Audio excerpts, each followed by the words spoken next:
Howdy, folks.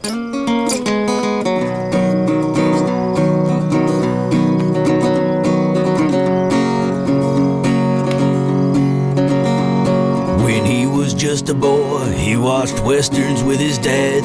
Those memories of his pa were the best he ever had.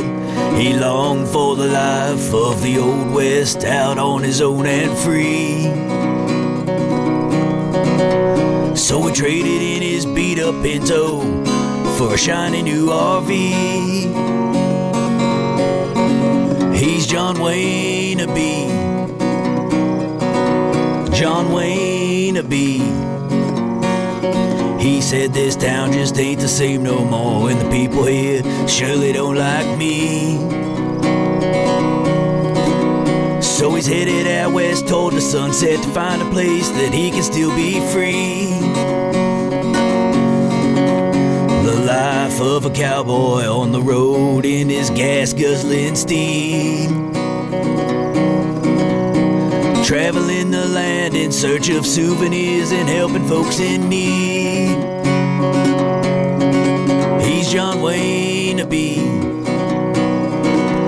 John Wynabego. John Wynabego. John Wynabego.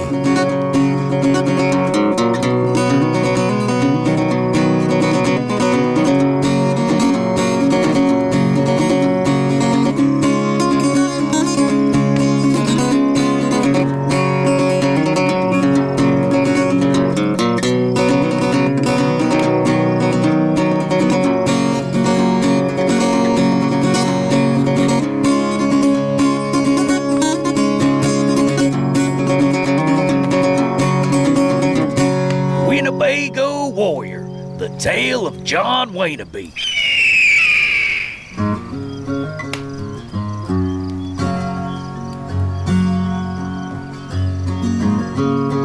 When last we left our intrepid adventurer, he found himself in a heap of trouble. He tried going through town to get back on the eastbound road in an ill-fated effort to take Hatchet back home. He found out that all the roads in and out of town were closed on account of the big Portside MacGuffin wedding in the town square. As John and Hatchet pulled into town, they noticed another helpful and informative sign, informing them of a detour that will lead the two of them to a public parking lot to sit it out and wait. Hey, look! Another helpful and informative sign that will take us to a parking lot to sit and wait this out. Really? I can read too, John. I don't need the exposition. You're welcome. Hey, this must be it. Looks pretty packed in here. Keep your eyes out for a spot. Or two. Preferably one in front of the other. It's okay if it's one behind another, too. Sorry, did you say something? I tuned you out after the first round of your unnecessarily insulting my intelligence. It's alright. At least you tried, and that's what's important. Oh, we may be in luck. John, aliens are real. Your existence is a lie. Cowboys are dumb, and RVs are for desperate losers. Just keep trying, Hatchet. You'll figure it out eventually. It's like my pa used to tell me when I was a kid. Not much older than you, actually. Have I ever told you about my pa? He's a great man.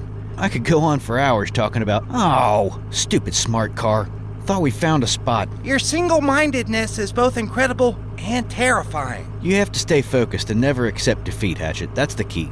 Doesn't look like we're going to find parking suitable to accommodate my oversized vehicle.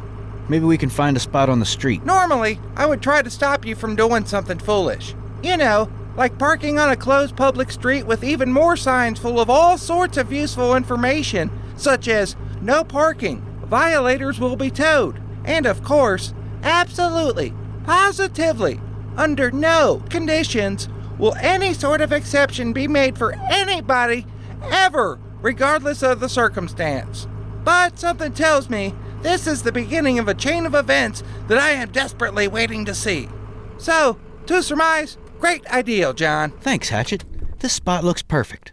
Hey, we're right across the street from the sheriff's office, too. Picking a good spot is an art, you know. And I suppose your gargantuan mode of transportation is your paintbrush, huh? You know you stick out like a sore thumb and are blocking a fire hydrant, right? Oh, and part of an intersection. We'll be fine. Besides, if a fire breaks out or a pedestrian comes along, I can always move. So long as we stay put and don't leave the RV, everything will be fine. Like my pa always said, never leave the RV, unless you have to. Or was it the boat? Either way, it still applies. Hey, John, want to go meet a real lawman? One that's rough, tough, and don't take no guff from no one? Is he a steely-eyed man with the look of experience? You bet he is. And he's my cousin. And a deputy. And his name is Slim. What are we waiting for? Oh, give me my badge, gun, and hat. Here you go. Sure, nobody will have a problem with you just sauntering around town armed impersonating a sheriff or anything. There we go. Gotta dress the part to feel the part. Saddle up, partner. No, after you, Pilgrim. I would rather be behind you than in front of you in case anybody starts shooting. Huh. Guess these folks have never seen a sheriff driving an RV before. I don't want to disrupt the everyday lives of these simple folks, so I will slowly explain the misunderstanding as to not, I repeat, not overwhelm their limited abilities of comprehension. Pardon me, everyone. My name is... Your name is Mud as far as we're concerned. We heard the way you was talking down about us, insinuating that due to our geographical location, we were somehow nothing more than simple country bumpkins. Ain't that right, Mary Louise? Insulting is what it is, Fertilizer Phil. Oh, you see... No, you listen, and you see, boy. Just 'cause we ain't the prettiest... Or the cleanest. Or the smartest. Yeah, I got me a master's degree in microbiology, but I ain't never put it to use, so what's the point? You just need the right opportunities, all. Heck, I got me a degree in the astrophysics, but you don't see me out there solving the mysteries of the universe or breaking new ground on the way we understand our place in the cosmos. You know what? I don't need to. I'm perfectly happy running the local mini-mart. So don't put that kind of pressure on yourself. It ain't worth it, Town Square Tom. Thank you, Cornfield Cletus. That is dang nice of you to say. Your kind words have inspired me to be the best person I can be, regardless of what it is I am doing. Aww. You see there, Mr. New Replacement Sheriff, who done come to replace the old sheriff what's retiring on account of he's getting married? That's how decent folk treat one another. You could learn a thing or two from us bumpkins. We may be simple folk, but we're simple folk by choice. Not because we can't be something else. I'm not the new Mr. Replacement Sheriff who done come to replace the old sheriff who's retiring on account of getting married. I'm just... Off to a very bad start. If something were to transpire and you was suddenly in a position of need, well, don't come to us looking for help. Yeah! Dang nabbit, where is old JC anyway? He was supposed to open half an hour ago. How's folks supposed to drink and celebrate the arrival of our new sheriff if in the dang bar ain't open for us to drink in? He's dang lucky the 10 Star is the only saloon in town, or else we would...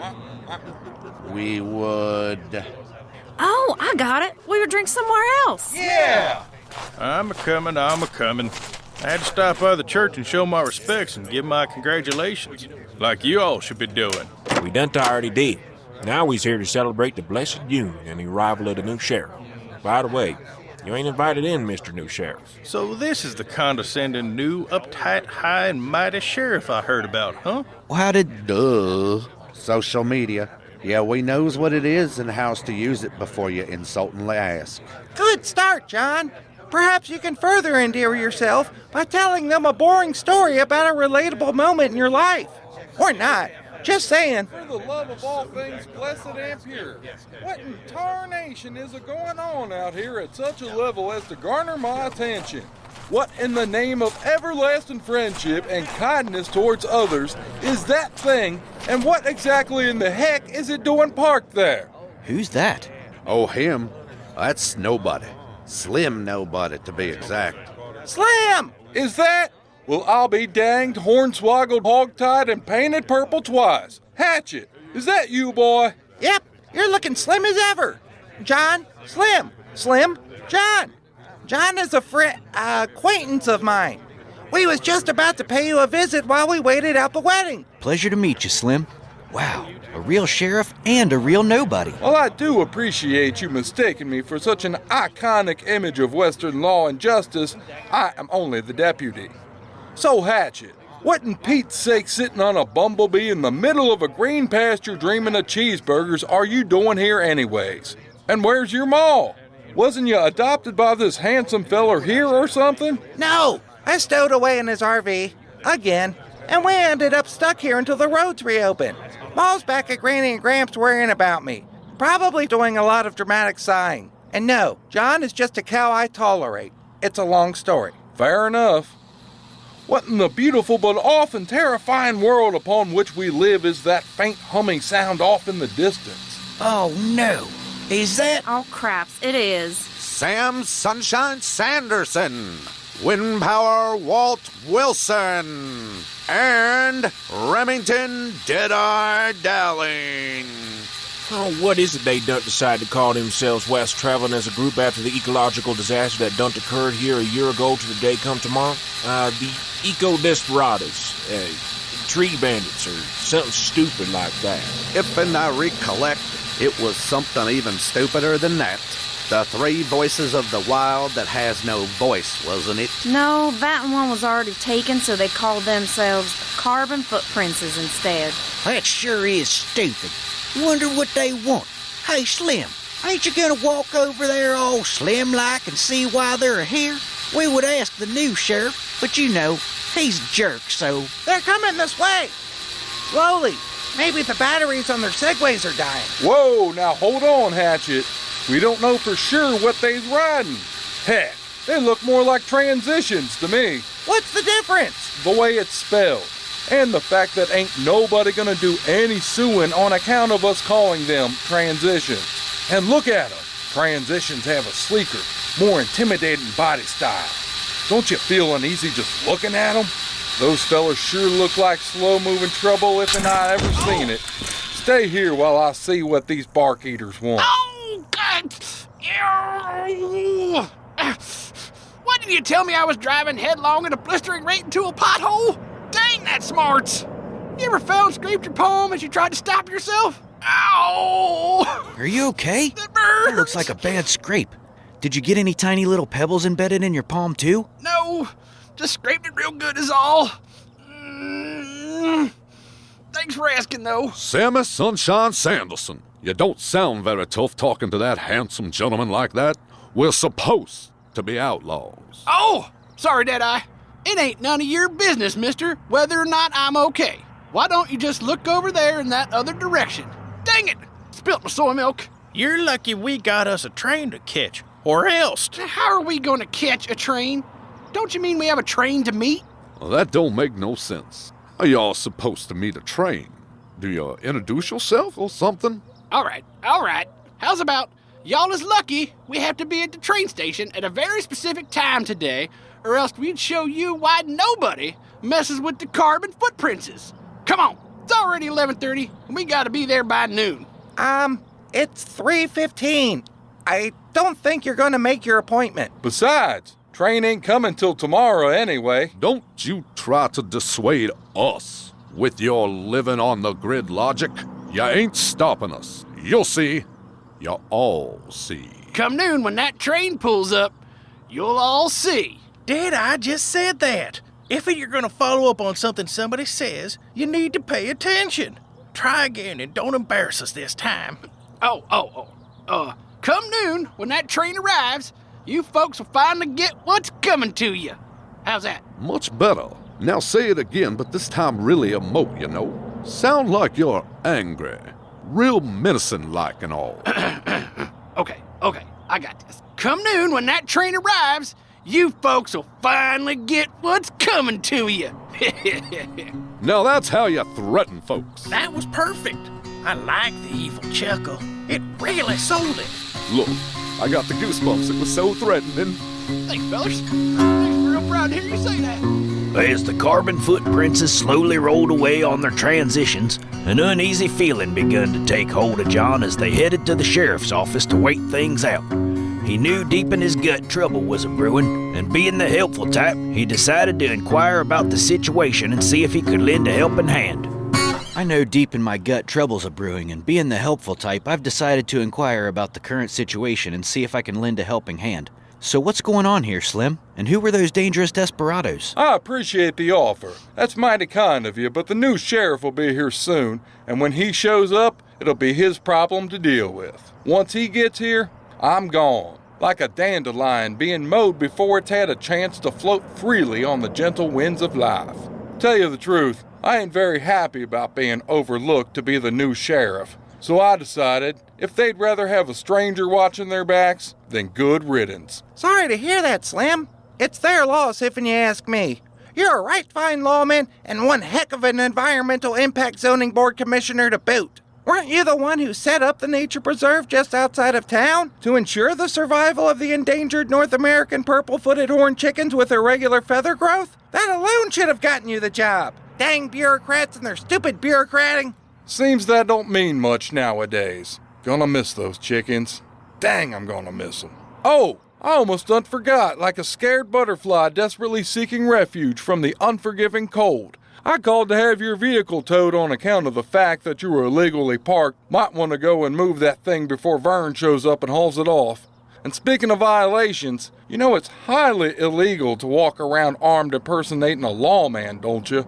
Oh, it's not loaded or anything. Besides, everyone else is sporting a firearm of some type. Heck, even that dog is dragging around a shotgun at the end of his leash. That ain't the point. Getting the point ain't exactly John's strong suit. Oh, let him keep it. As soon as the roads reopen, we're heading out anyway. Besides, he ain't got no wrath or majesty anyway. Sure as heck ain't got no righteous fury to speak of either. He's harmless, like a broken rubber band, or a cup with a hole in the bottom on purpose. Fair enough. But wouldn't those things be considered useless more than harmless? You said it, not me. Hey. So, Slim, in order, who were those fellas, and what are you gonna do for a living now? Them fellers are a bunch of misguided idealists who think they're the Earth's protectors, but they're nothing more than a group of spoiled punks with no responsibility or direction in life who insist on being a pain in everyone's behind. They follow this other feller who calls himself the Earthen Prophet, whatever the heck that means. After day, I plan on raising alpacas in Virginia. Alpacas? In Virginia. Neat. I'm gonna go move my RV before it's too late and we find ourselves in a bad spot due to the previously mentioned possibility of being towed. Better go take care of that before my fear becomes a nightmarish reality. Be right back. As John went to ensure the safety of his RV, back at Granny and Gramps, Lizzie paced and sighed anxiously as she awaited the return of John and Hatchet. She had a bad feeling deep inside something bad was about to happen. What that thing is, she couldn't say for sure. She just felt it. Anxious. I have a bad feeling deep inside. Something bad is about to happen. What that thing is, I can't say for sure. I just feel it. Oh, how I do desperately wish those two would hurry.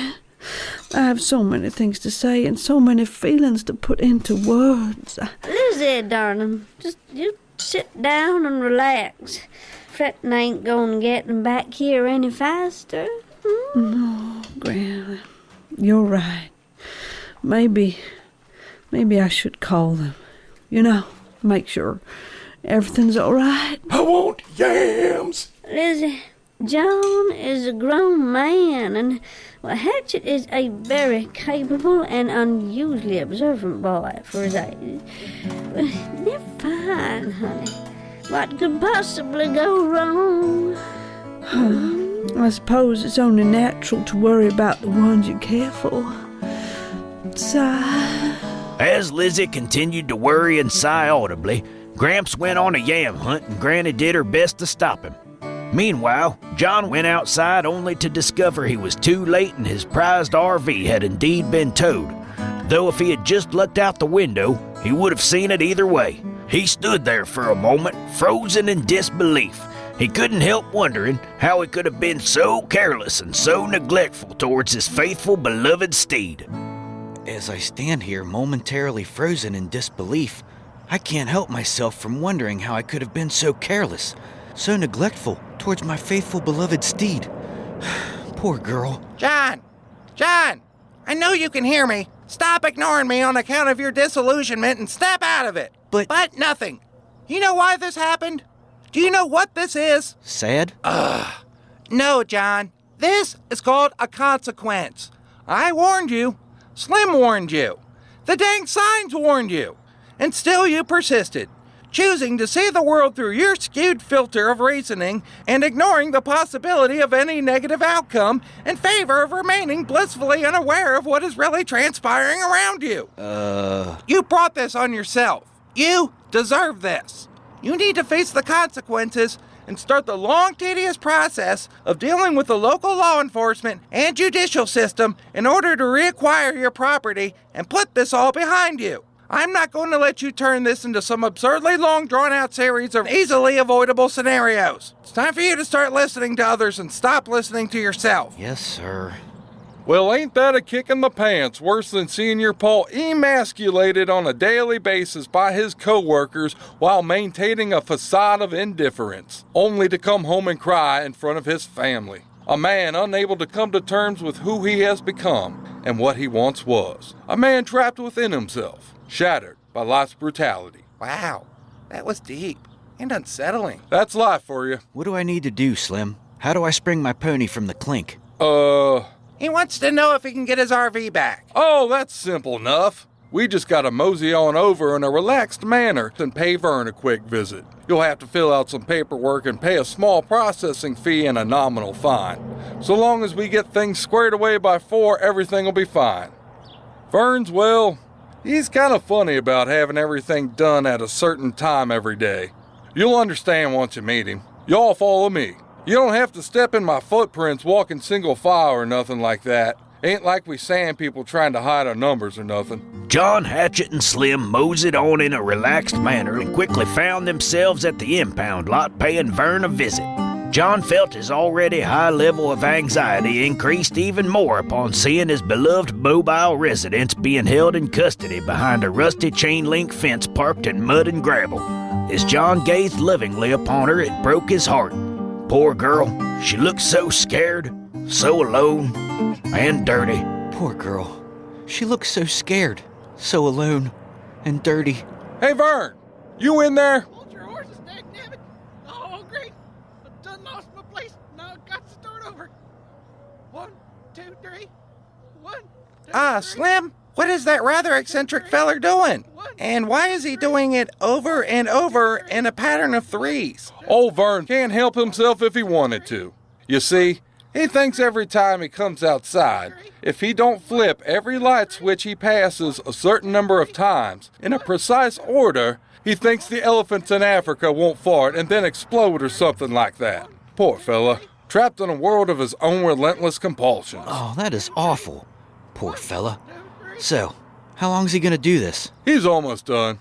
After that, he just has to turn every doorknob 6 times so corn doesn't mutate, become sentient, and turn against us. Or is it to keep the Pope free of lactose intolerance? I always forget which one that is. Anyway, don't worry. He'll be done soon. Well, eventually. Nothing is ever easy when it involves you, John. I'm getting hungry. I'm gonna head down to the church and see if I can find something to eat. And, congratulate the newlyweds. But mostly to eat. Don't you think that's a little rude? What do you mean rude? I'm hungry. They have food there. Sounds more practical than rude to me. Hatchet's got a good point. Good point, Hatchet. Thank you, Slim. See, John, I got a good point. And it was verified by an adult lawman, no less. What do you say, John? I still think it's rude. Plus, how do you plan on getting in? You don't have an invitation. What do you say to that? I still say it's practical and not rude. I also say, since I am related to more than half the folks there, I'm sure it'll be no problem for me to get in without an invitation. Folks will be happy to see me. Hatchet makes another good point. That's 2 points for Hatchet, 0 points for you so far. You should probably just go ahead and concede defeat on this one. Ha! What do you have to say to that, John? I say, well, you see, actually, if... It's like my pa used to say. He, used to say... Go on, John. What is it your pa used to say that will validate your point of view while invalidating mine? Please tell me, John. I am so anxious to know. Dang. Fine. But be careful and go straight there. No stopping along the way, no talking to strangers. Avoid desperados, stray dogs dragging shotguns, and don't get kidnapped. Oh, and no wrath and majesty provoking either. What about righteous fury? None of that either. I'll try, but won't go so far as to promise. Slim, you want to come with me? No, I gotta get going. It's almost 4 o'clock, and once it is, I'm riding off into the sunset. After I stop and say goodbye to my Cherished endangered North American purple-footed horned chickens with irregular feather growth, that is. Well, Slim, I wish you the best of luck. This town just won't be the same without you around. John, call me when you get your RV back and are ready to go. Enjoy your newfound life in alpaca land, Slim. John and Slim waited patiently for Vern to finish his ritual. The clock on the wall was saying it was getting awfully close to 4, and that was making John start to sweat. He wanted to say something, but didn't want to interrupt Vern's ritual and endanger the Pope, so he stood there quietly, trying to maintain his composure as the seconds ticked away and his hopes began to dwindle. Poor John waited nervously, beside himself with worry. I don't mean he was literally standing next to himself like there was another John from another dimension or something like that. Finally, Vern finished up and asked what he could do to help John and Slim.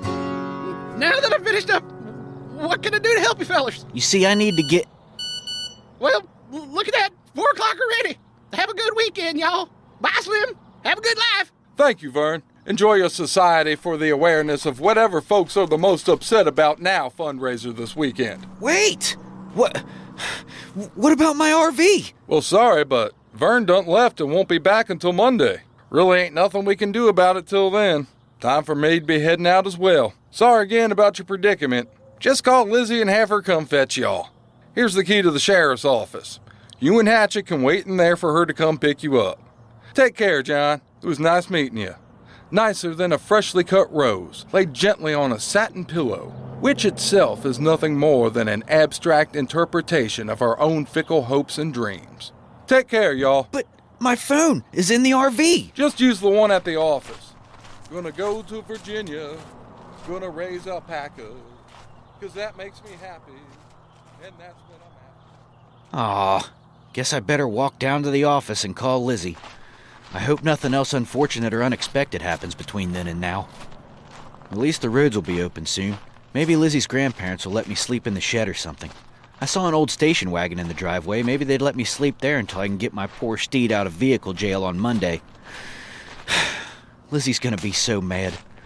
At least it can't get worse. Oh, what's this on the door?